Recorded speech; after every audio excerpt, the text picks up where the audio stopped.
All right, welcome to tonight's episode of Exceptional Circumstances for Exceptional Learners. I am Rebecca Muller, and I'm here with you tonight with someone that I am so excited to be sitting next to in the Zoom room with.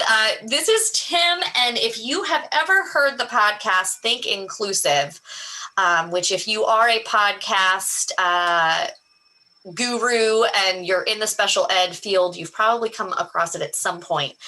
So Think Inclusive has been around for about 10 years, but Tim is the brains and the voice behind that amazing content. So tonight we will be discussing what does it mean to have inclusive education, and, how can we make it happen? What are we doing in order to ensure that that's occurring within schools, and what organizations out there can help us if our districts are not quite where we think they need to be? So, Tim, in addition to being the Think Inclusive podcast and the writer behind the Weekly-ish, which I can completely commiserate with. It's very hard to put out consistent content. But he is most recently the Director of Communications at the Maryland Coalition for Inclusive Education, which is a nonprofit that envisions a society where neighborhood schools welcome all learners and create the foundation for inclusive communities, which is just so, the ideal. And we might think that we're there, but when you really get down to the definition of what inclusion is, there's a lot more to it. So with that, I give the spotlight to Tim, and welcome to ECEL. Thanks for having me, Rebecca. This is great, and I've been looking forward to this for months. Yeah, Tim put out a article back in January about let's stop pretending that we can't do better than segregated special education classrooms. And it was on one of the very many Facebook groups that I follow, and I read it, and it was just one of those things that it stopped me in my tracks. The way that you wrote it was very much, I knew that you were the real deal. You've experienced it, you've seen it, and you know that it can be better. I knew immediately, I was like, I need to reach out. I need to know this person. He says that I can talk to him. So let's figure this out. And so we talked back in February to plan this evening. So it has been a long time coming. And so I'm just thrilled that it's finally here. It is finally here. And yeah, the article I wrote, it definitely got some attention, and a few other ones after that with the Weekly-ish, including the most recent article from the Weekly-ish was about including students in general education in 4 easy steps. That's it. Just 4, right? Just 4. It's totally easy. It's a bit tongue in cheek if you gather my meaning. Absolutely, yeah. But I think I think what I'm hearing you say is that, a lot of times when you hear people talk about inclusive education, it may seem a little bit disingenuous because the vast majority of school districts separate students by disability. And so if you're listening to us right now, and if you're a special education teacher, you're probably in a district which has schools that have a separate place for students with disabilities, especially students with more significant ones like intellectual disabilities, autism, or emotional behavior disorders. And so that is very common. And so I know that when I was a special education teacher and I wanted to learn about inclusive education, what the people that I was hearing from were like, well, you don't understand. You don't live in my world. You don't have my kids. You don't have, the administration that. So what what I've always tried to do with my writing and my communicating is to share with people that actually I've been exactly where you are, and you can be an inclusive education advocate, and you can push for more inclusive practices. So it's not a mutually exclusive thing. And a lot of times I felt pretty judged by people in the felt prejudged by some of the people that I talked with about it. So Inclusion as yeah, a whole. yeah, Interesting. yeah. So that's one thing I want to make sure that comes across is that, I am not here to make teachers feel bad about what they do every day, all day. I'm not doing that. But here's what I want to do. The pressure, if we're going to make change, the pressure needs to be on school administration. The pressure needs to be on special education directors. It needs to Mhm. be on assistant superintendents of instruction. It needs to be on principals. It needs to be on the superintendent. Those are the people that we need to press, because those are the people who have the power. Teachers Right. do not have the power. And so that is where I'm coming from. I'm coming from a place of, Right. I understand as an educator, um, we have very few things that are in our control.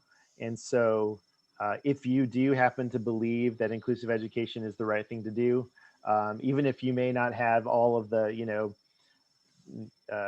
you can list all uh, the best practices and all that stuff. It's just, you have a sense that this is the right thing to do. I don't know exactly what that looks like for me, but I want to move inclusive education forward. I want to help you. I want to empower you. Yeah, there was a line that you had about the teacher. If you're in a segregated classroom, that might not, it's not your choice, it's where you're placed, and it's Mm-hmm. where your credentials place you.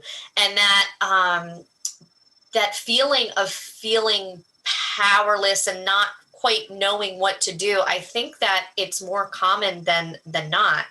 I know for me, I went and got my educational leadership degree and certificate thinking that I'm going to have a master's in special ed. I'm going to understand the from severe to the kid who just has a little bit of a learning difficulty, and I'm going to put myself in that position. And what I learned through that program was that you don't always have all the power up there either that you think you're going to Mm-hmm. have. Mm-hmm. But I would say that in that program, which was a rigorous program, we maybe had 3 readings on special education, and it was all law. It was what you have to do to make sure you don't get sued.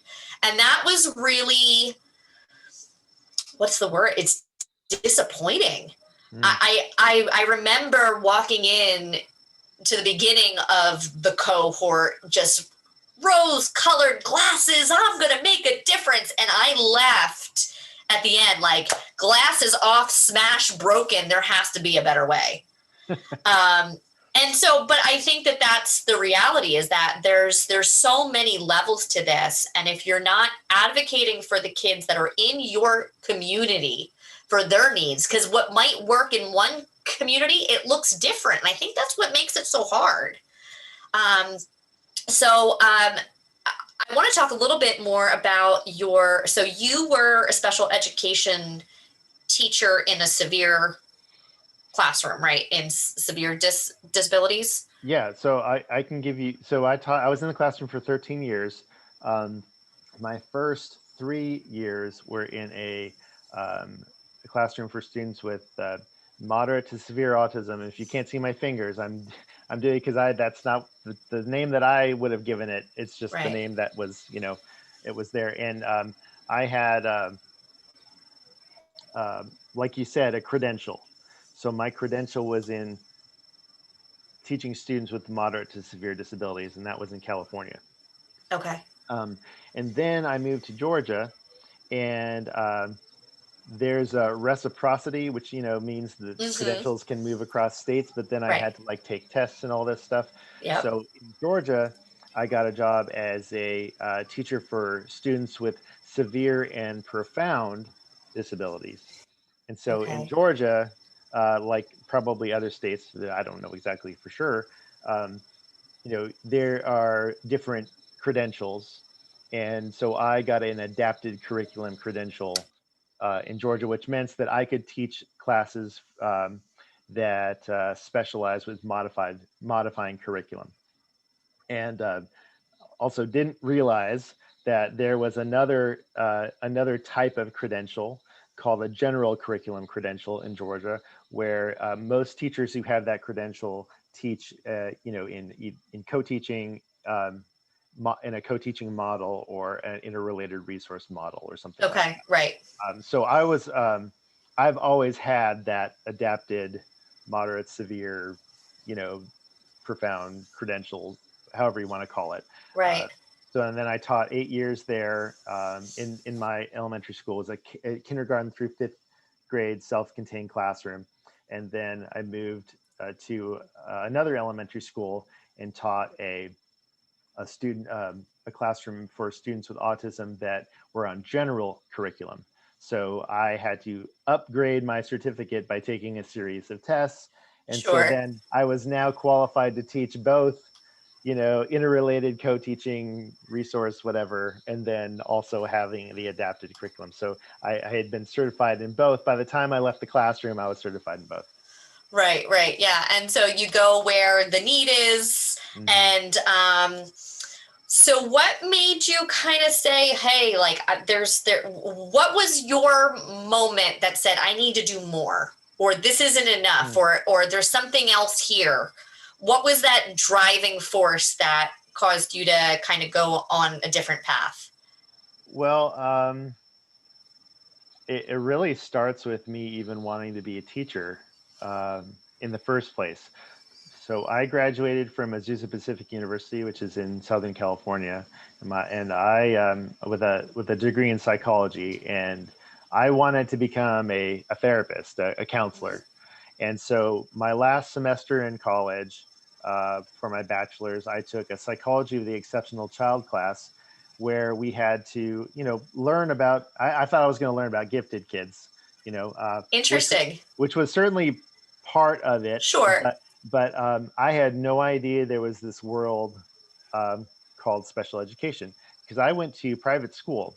I went to private school from preschool all the way to 12th grade, and then I went to a private Christian liberal arts university. So I had very little exposure to public school, and so one of the first times I'd stepped into public school was for this observing a special education classroom in a middle school, Hmm. and it was what you would call like a small group math class. It must have been sixth or seventh grade. The special education teacher was wearing a Hawaiian shirt. Um, there was maybe 6 or 7 kids in there. It looked like he went over some, they were just, it didn't look any really different than what I expected any other classroom to look like. It was just smaller, and he was animated, and he seemed like a really fun person. And then I left, and I was like, oh, that's interesting. Like, why are these kids in here? Like, what makes it so that they need to be in a small group? And so I just kind of filed that in the back of my brain and said, okay, well, see you later. I crossed off that you know requirement for the class, and then after that, getting a job as with a bachelor's in psychology, getting a job is pretty tough unless you just go straight into uh, grad school, which I couldn't afford to do. So I just said, no, I'm going to work for a little bit, and I ended up getting a job as a behavior therapist, working with Right. young children with autism, teaching using discrete trial training, which is like Okay. a whole other thing, Yep. with ABA and all this stuff. And let's just say I've come a long way, Rebecca. Uh, but yeah. but but it's so important because all of those little steps, Hmm. I think they help. The more experiences that you have, it helps you to get to where you're supposed to be. Like I started not in discrete trial, but with relationship development intervention. And even when I left kind of the private sector and doing that and being a liaison to the school districts, by the time I got into a district, I just had a different way of viewing things. And the most important thing for me was I understood where the parents were coming from because I was in their homes, that my colleagues within the special education department just didn't have that awareness, not because they didn't want to, they just had an experience being in the home of a family with a child with special needs to see what goes on. And if you haven't had that lived experience, you can read about it, you can do the theory, the case studies, but until you've connected with the children and the families, I just don't think there's that understanding. And that's no one's fault. You could say that it's the fault of the preparation programs, that you shouldn't have just had to see one class, that, Yeah. you know, if you're going to be and doing that as your career, I think there's a lot to be said about the teacher prep programs, that even the gen ed and teachers have one inclusion class that they have to take one semester. And as we all know in this room, there's a lot more and to it. There is no 4 easy steps, right? Like, and I love that was your most recent article about, yeah, we can do it. You know, because everything in 5 steps and four steps, but it's a culture, it's a mindset. So I guess let's define inclusion. Well, you know, a lot more people are more eloquent than me when it comes to that. But so let me, rather than giving you a, you know, kind of a pat definition, Okay. let's talk about it in kind of what I think we mean when we talk about inclusive education. Mm-hmm. Because inclusion is kind of the, you know, the big I inclusion, Right. wanting to include everyone, making sure that everyone belongs and stuff like that. But when we're talking about inclusion in this context, we're talking about inclusive education and what that means. Mm-hmm. And what inclusive education means to me and to MCIE is the first thing that we have to do is we have to be there. We have to physically be there. Uh, and this is where, when I was in a self-contained classroom and I was trying to make inclusive education work for my students, this is often where I felt like I didn't get it. I didn't understand that when you're still systematically creating programs for students with disabilities, and there's a dedicated program for those students, we're really not being inclusive. And I can unpack that a little bit, but that's kind of where I want to start. Like, if we already out of the gate have special, and I'm going to put air quotes around that, special places for students, are we really being inclusive? Um, and there's a lot to unpack there with LRE and all that stuff, but Mm-hmm. that's kind of, and then if you're there, right, what's the next step? We want to make sure people are actually, they feel like they're members and that they're participating in whatever space they're in. So I think, I'm sure that you've seen kind of inclusion in name only, right? You have students in a class, maybe that have IEPs, and they have particular learning needs, and we need to support them, but they are off in a corner doing something else, or something, just adjacent to what the Right. regular class is. And so while they are there, that's certainly part of it, right? Because they wouldn't be included if they were in a separate, in out of the classroom. But if they're in the classroom, how are they being members of that class? How are they participating, and how are they learning? Right. And it comes back to that special education is a service. It is not a place. Right. And that special education at the end of the day is just meeting the child where they are. And it's good education. Mm-hmm. It's what we should all be aspiring to do no matter what level, because it's meeting them where they're at and helping them to get to the next step. And I firmly believe that. I think that there's a mindset shift that almost has to change. I'm tired of it's the us versus them. Well, Mm-hmm. those are your kids. Like, no, no, no. These are our Mm-hmm. kids together, and that is something that within that inclusion classroom, we say, okay, well, we're just going to differentiate instruction. But what does that mean? And that differentiation, too, and we could do a whole other talk about that. Yeah. It is a culture within a classroom.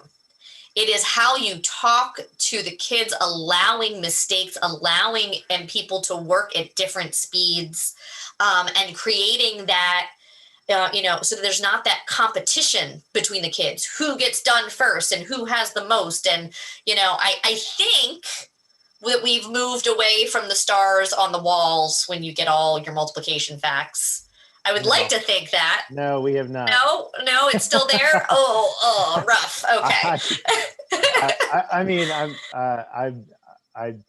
would, ask our audience if they still Yeah. see that. I would say that you'd still see that, but I think that it's becoming less and less prevalent, and even like the, moving the clips, up and down for The behavior behavior charts and stuff chart. like that. Yeah, it's still very. I mean, my kids' school still does that. It's part of a grade level strategy. So PBIS, right? Yeah, absolutely. So that's supposed to make everybody feel a part of it, unless you're the kid with ADHD and you're constantly moving down because you're Mr., or Miss Bottom, and you just can't and get it together, right? So, and that's true too, because also I've seen that different teachers have different levels of what they are able to put up with too. Like being in a co-taught classroom, so I've been at the elementary school, the middle school, and I'm currently a high school math teacher. How I got there, I don't know, but it's where my certs allowed me to be. mhm, mhm. But that said, being in different rooms with different teachers, but with the same kids, their level of the tolerance for tapping, for different things, and that the kids did, it was different. And that's where that culture and the mindset, so that everybody's like, hey, these are things that really bother, and maybe it bothers another kid. We have to be aware of everybody around us. It's not just about one, it's not just about the teacher, right? We are collectively here. Because I also think that there's sometimes where there's so many demands being put on the teacher that the teacher does not even feel included in their own space, Yeah. because they're on edge, like they're going to make the wrong move or say the wrong thing. And I haven't and really thought about that further, but that idea of inclusion, it really is the whole group as well as the individual. Yeah, so let's address something that you said there, Uh-huh. with an educator maybe feeling alone, right, in this Mm-hmm. process. And I would say that if you know apart from students being there, participating and having membership, and feeling included themselves, right, that also includes the educators. So if the educators aren't feeling like they're participating in this process, then I think we might be doing it wrong. So and part of that process is collaboration.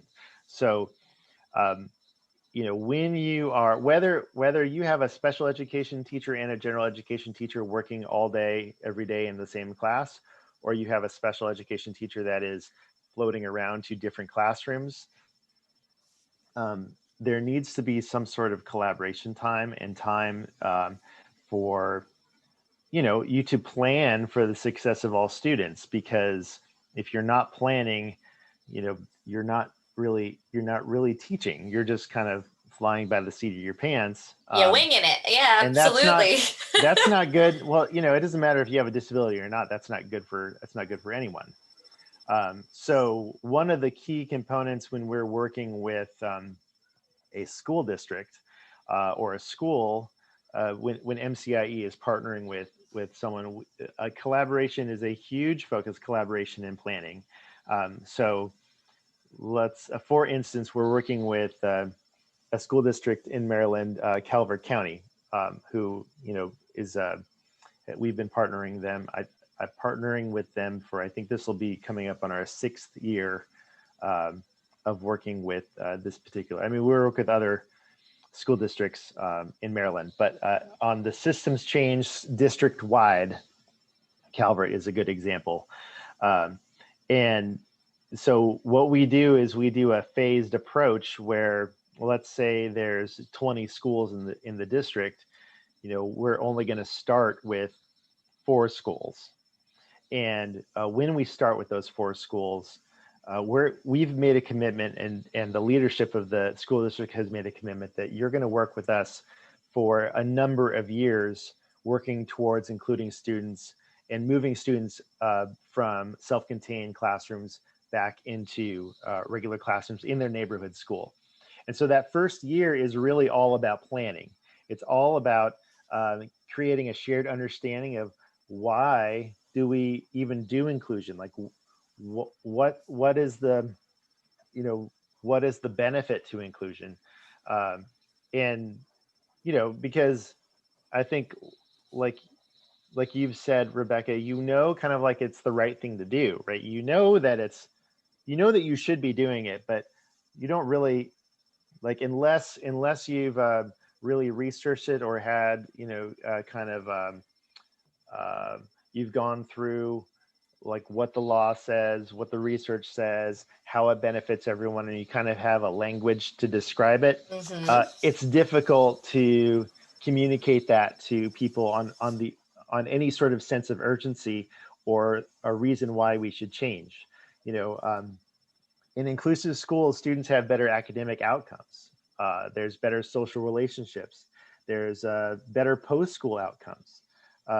Teacher collaboration, you take that to the next level, right? You have better educational practices, not just because like when you're working for all students and you are stretching yourself, right? You become a better teacher because of that. And there's no harm to students without disabilities. In fact, it's only either neutral or better for them.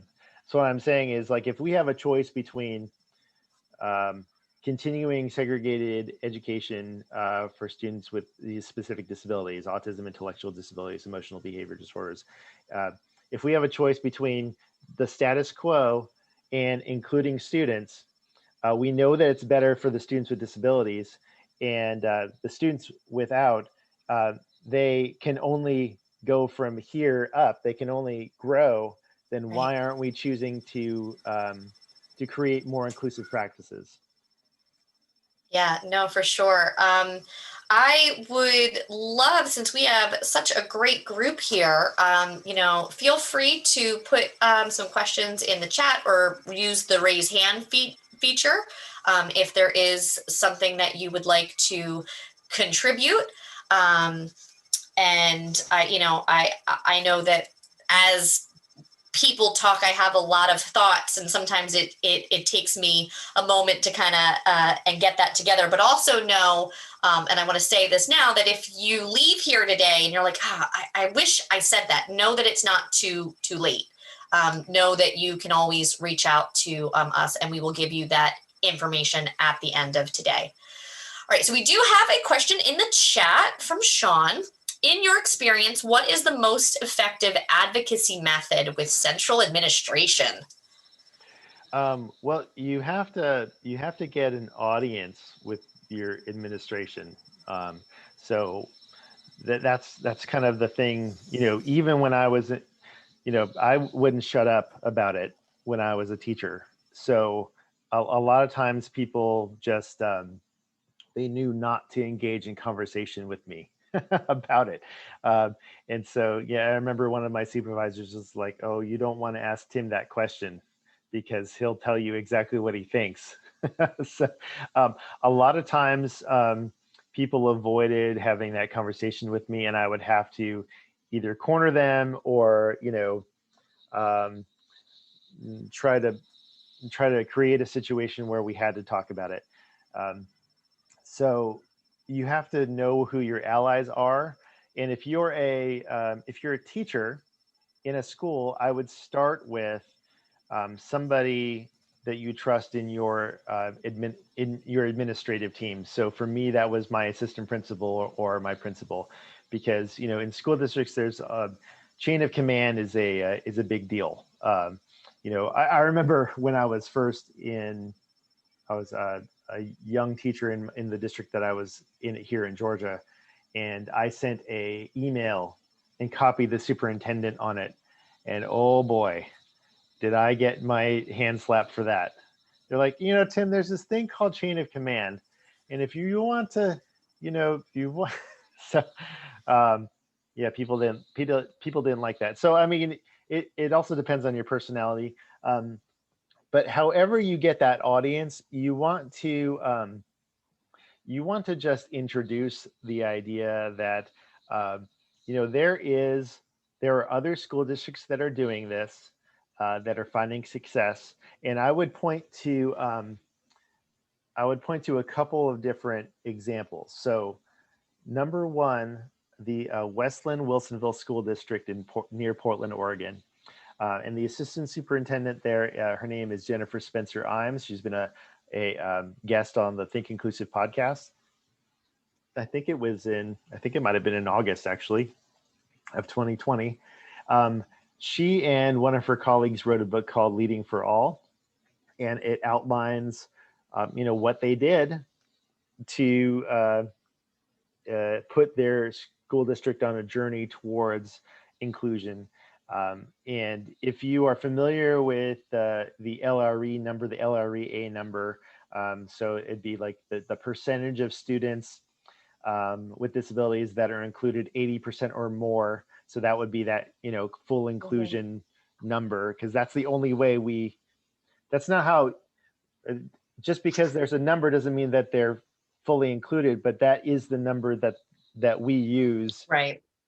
because that's just what we have. So anyways, they're at close to that 90% LREA number. So 90% of students are included. 90% of students with disabilities are included 80% or more during the day.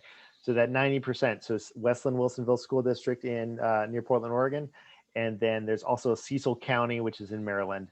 They're also at that number. Now, that doesn't mean that if you're at 85%, you're not doing a great job, or even going, trending upward. I'm just saying that those are really great examples that we like to point to and show people. So, and central admin, they want to see that it's being done somewhere else, and even that may not sway them, to be honest. A lot of times what happens is you have to be in a school district that their LREA number is so low that the state says you have to do something about that. And then they will change. Did you have a question, Sean? Yeah, I do. How do I find that LREA number? I think I really appreciate your advice to have benchmarks, because my school district places a lot of value on benchmarks and seeing it done successfully before. And I'm on the district's diversity, equity, and inclusion committee. And so I think I could get that audience, and it would be a receptive audience. But yeah, if I came prepared with the LREA number to kind of encourage that action, that could be very helpful too. Typically, LREA numbers for specific districts are at like the State Department of Education website, and you'll have to do some digging and maybe find someone to really know where that number is, but it is out there. I was able to find it, and we were able to drill down in the data. If you look at the district report cards, they actually have Excel spreadsheets, and you can export them. There you go. Perfect. You're in Ohio. Are you in Ohio? Sean, are you in Ohio? Because ODE has it. If you're in Ohio, I'm in North Carolina. I can Okay. dig around a little to see their data. They have a lot of this data available, as you say. So I'll kind of dig around a little. Okay, thank you. That's great. Yeah, it's definitely anything that you can have to back it up. If you can say it, you got to prove it. Having different examples, I think is great. And to be involved in those committees. Sometimes it feels like you're bashing your head against the wall, because been there, done that. But the more that you do it and you're present and you're there, I think it does matter. I have also been one to, as I'm walking down a hall, a certain administrator may go the other way because I have another question. And sometimes you have to be that person. But I think when you are doing it with the interest of the students in mind, that this is for student achievement. It's not about a personal gain. It's not about me against them. This is what the student needs. This is for student achievement. And when you use that same language that, we need to do this because it's going to help them, I think it kind of helps some of the egos to come down. Because there is sometimes the chain of command, making sure but if you're doing it from an authentic place, people know. They know when you are asking the questions because you really care. So don't be afraid if you do step over a line, if you're doing it with good intent, I guess is what I'm trying to say. I hope that's good advice. We did have another question from Diane. How do you counter the argument that there are only simple accommodations provided in Gen Ed? If modifications are needed, the student needs to be in the special education version of that classroom. For example, pre-lecture class notes can only be provided in special ed. What are your thoughts on that? Yeah, I've had that lots of conversations about that. So, in fact, I had a fight with my supervisor, my program supervisor, when I was in a general curriculum classroom for students with autism. And this isn't even, I wouldn't even call that inclusion, but what ended up happening was I was talking about that modifications, and he's like, you can't do that. You can't modify in this class.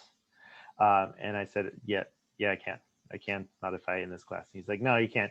And I even called the State Department because it got me fired. It got me so fired up. I called. Tim, you are my kind of person. I love it. I called the Georgia Department of Education and I said, this is what my supervisor said to me. This is what I believe says in the law, in IDEA. Tell me I'm right.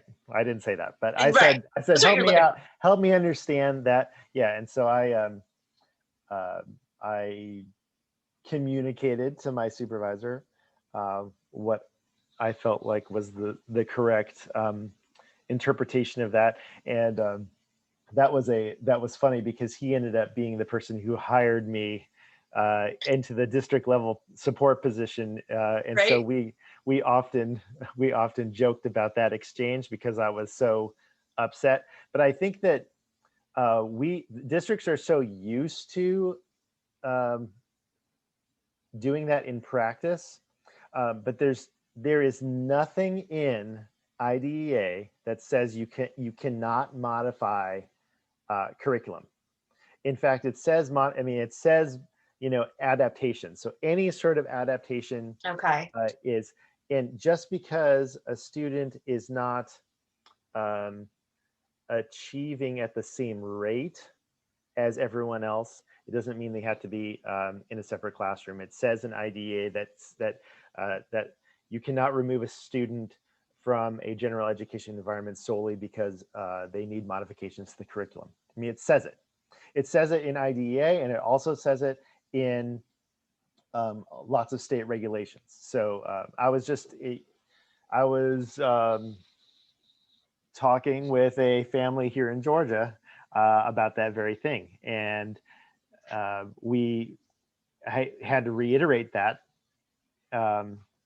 that it says it in the law, but that doesn't mean. So what gets sticky is that, especially here in Georgia and other states, is if you have an adapted curriculum teacher, right, and they're modifying curriculum, well, then obviously their students need to be in a separate place, right? And because I feel like, I don't, this is just my opinion, right? Sure. I feel like if a school district in practice is saying that if a student in a regular class has modifications, then why do we have separate classes? You have to answer that question. If a student is in a regular classroom and they receive modifications, then why do we have separate classrooms? Well, we don't actually need programs. And that's kind of like my big thing, is that when we have to change how we deliver services. Services are not a place, like you said. Yeah. It's in the law. It says it. But we have to educate kids somewhere, right? Right. So you have to, as a district, you have to figure out, well, how am I going to deliver services, and how am I going to deliver them, the best way that we can? And for so long, we've been doing it this way. We've been doing it separately. So in order for us to change how we do it, we really do have to change our delivery model. And I saw someone in the chat talked about UDL. I don't know if anyone has talked about it in the chat or knows about just multi-tiered systems of support, right? These are all kind of models and frameworks and tools that we can use to deliver special education services in a different, more equitable way that align with this idea that we don't have to separate kids to educate them. So, while, there you go, look at that. MCIE. You're using my words against me. Look at that. So yeah, when you have great tier 1 instruction, right, you're not going to have as many kids that are going to require quote unquote special education services, because you're already delivering high quality, culturally responsive classroom instruction. You're using universal design, you're using research-based curricula, you're differentiating. And so for the kids who need more, we give them more, right? And that's only going to be 5 to 15% of students. And then for the students who really need a lot more, which are, that 1 to 5%, then we have the room and the space to breathe to really support those kids. And the other thing I want to talk about, Rebecca, is, that this, let's talk about Westland, Wilsonville, or Cecil. They're at 90% LREA. That means 10% aren't, right? But that's not a failure. That's not a failure. What that means is that we just haven't figured out how we're going to support them and how we're going to get them back into general education. Right. But that's the thing. That's got to be the mindset. It can't be, well, there they are. They're probably going to be there forever, because Yes. that is what happens typically. And we just kind of roll over every year. IEP, well, they've been in self-contained for 5 years. We're just going to roll it over again. And I've seen it before and been in IEPs, like, okay, we're just going to change the targets on the goals. Yeah, accommodations look good. All right. Yeah, services look good. All right. All right, next.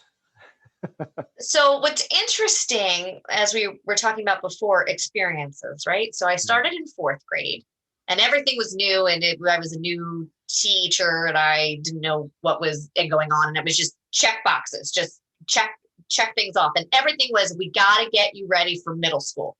We got to make sure that you're reading and have your math facts. Then I went to the middle school. And it was the same thing. You got to make sure, because I got to get you ready for the high school. You got to have the reading and the math facts. Then I got to the high school. I'm with juniors and seniors. Now these kids have been in resource pullout something pretty much their entire school career. Guess what? We're still working on. We're still working on the math facts and the reading. So like, to me, I'm like, there's something wrong here. There's something, we're not getting them at the right time.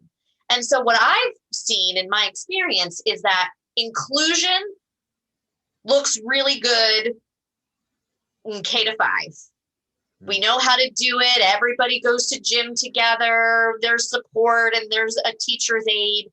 And then something happens when we get into that middle school, junior high model, where we have the ability to switch classes, and suddenly we can't support them as well.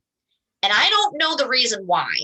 I've been curious to know why. We start to, especially in math, we start to level the math out. Now they're on a course, and you really, in math, you are either college bound, career, or it's time to go to a vocations by the time you're in like a 7th grade. You were making these decisions. And so I'm curious to know, like, why is that? Is that has that just my experience, or is that more of a global experience? And you know, because I'm playing catch up at the end. Like, you guys, like, we still don't know our facts. Like, this has been the same. I'm teaching the same strategies that I have been since 4th grade. So.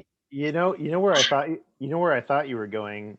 Yeah. I'll answer your question, but where I thought you were going is that in high school, kids are using calculators.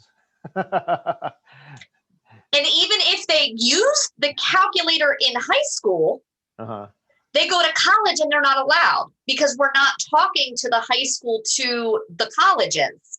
So that's been even at community. Their remedial math classes, they have to pass it without a calculator, even if they have an accommodation. So somewhere there's not communication and there's no linkage there. That is interesting, and I had not heard that. Mm-hmm. So anyways, I guess to answer your question is, I don't think that, I think that that's pretty common. I think that it does get harder, but I think the other thing to think about is, when you look at that pyramid, support is going to look different in middle school, and it's going to look different in high school, but the framework is still the same. How are we going to, what kind of tier 1 instruction are we going to be having and supporting, social and emotional learning and behavior? How are we going to support them using tier 1, tier 1 framework in middle school? And it's the same thing for high school. Now, I will say that the part that we haven't talked about yet, and I know we only have a few more minutes, is student-centered planning, which is kind of the other big piece to this equation. Because what ends up happening is, let's say you have a parent, a family that is just, they want their son or daughter included, and they fight the district, and they say, okay, you are not going to remove my student, and it happens, right? But there's no plan. Like, it's just kind of business as usual. And so the district and the family feels like they need to support the student with a paraprofessional. And how many times have you heard in a meeting, a district will say, well, that's the most restrictive environment when you have a one-on-one. And so, which is Kind of true. Michael Giangreco wrote a great article about that. So I don't remember the name of it, but if you look it up, He's fantastic. I've been in communication directly with him. He's about to retire, and he is, if you email him directly, he gets back to you immediately. He's amazing, just an educator and a mind. He's fantastic. Yes, absolutely. Please do that. I'm sure that he would love that. He's going to get a bunch of emails and be like, "What's going on?" But I guess my point going back is, it is restrictive, but only because we haven't, we're not doing anything better. You know, we have to. It's Michael Giangreco. I got it. We have to change our practices. We can't just continue status quo, business as usual, and expect everything to work out. Another tool that we use is student-centered planning. And there's something called MAPS, Making Action Plans. It's been called other things. But if you actually go onto the mcie.org website, under resources, we have a couple different downloads that you can use, and they're planning tools.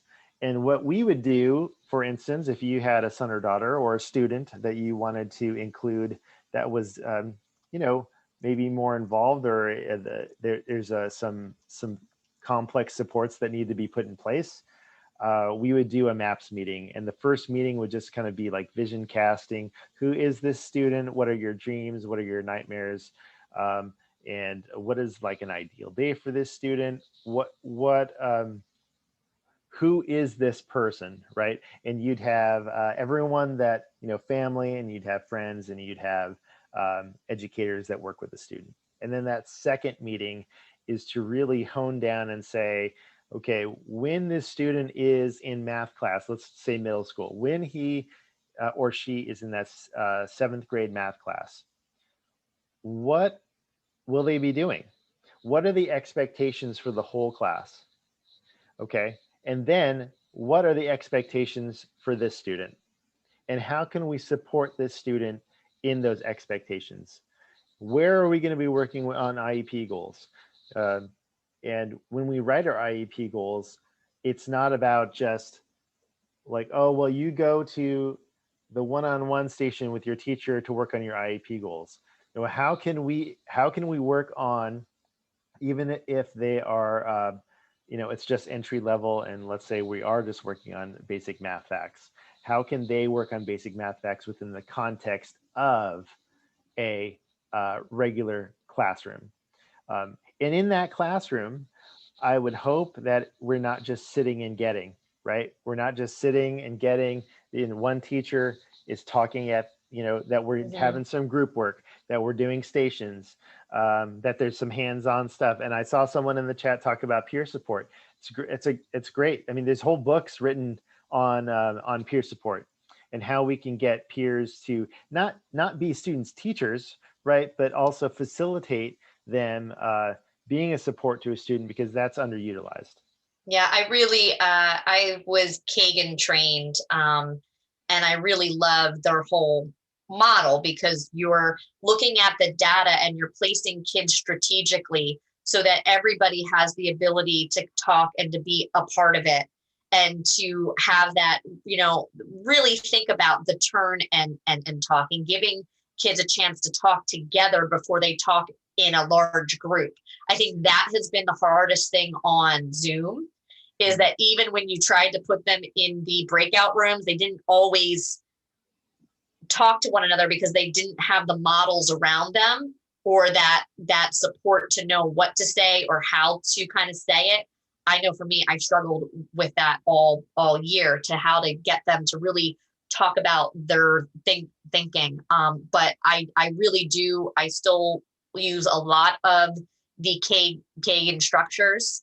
And so I think they do a great job with inclusion, peer support, especially also thinking about our English language learners too.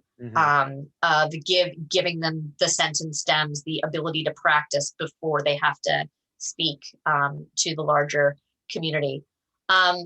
Yolanda had a question about what your thoughts are for SDI, meaning specifically designed instruction. I wasn't familiar, so. Well, specially designed instruction is really just special education. At least that's my understanding. Is that what you're talking about? I thought it was state disability insurance, so I got confused. Oh, that I do not know about state. Nope, I do not know about that. That's something that is not in my wheelhouse. So did you have a follow-up to that, the SDI, Joanna? Feel free to unmute. That's completely fine. Yes. Good evening. I definitely prefer to type in the chat, but here I am. Sorry. Thank you. I couldn't type fast enough. So I work in Atlanta, and SDI is something that they're a really big conversion that they're trying with interrelated teachers, kind of like creating this personalized experience within the general ed classrooms. And so I think it kind of it promotes this inclusiveness. But like what it looks like is kind of like some of the things we're doing are like a Ziploc bag with specific little small anchor charts that a specific kid might need, like a multiplication chart or like just reminders, because in my experience, like the inclusiveness gets more challenging as kids get older with with MOID, ID. It gets more challenging, and then the distraction is always the behavior challenges that come along with not knowing the general ed content, or not, so I don't know if it's a general, it's kind of broad. SDI is kind of broad, but I was wondering what you thought about it. I think as far as like SDI and specially designed instruction as a support, I think that's where we want to go. It sounds like the things that you're doing for the student, like creating anchor charts and supports, that sounds like it's not only good for just maybe one student, but a bunch of different students. So if we're looking at that pyramid, that sounds like maybe it could be a tier 2 strategy. It could be something that maybe for students who need a little bit more help, then we have these baggies available that we can put on their desk and they can use, as needed. And to your point about, students with intellectual disabilities and inclusion, it does get harder as you get older. But I will say something that we actually didn't talk about, which is a component too, is about natural proportions. So I think Rebecca and I think we talked about it a little bit. Yeah, we did. Yeah.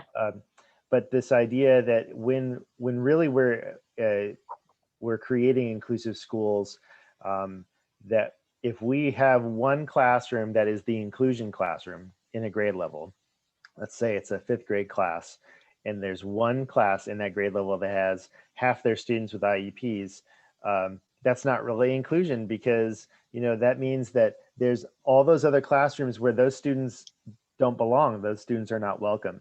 So we're really, when we're talking about inclusion, we're talking about all kids, so not just kids with disabilities. How are we creating membership, participation, and learning for all students across grade levels across the school? That was membership, participation, and what was the last one? Just inclusion? Learning.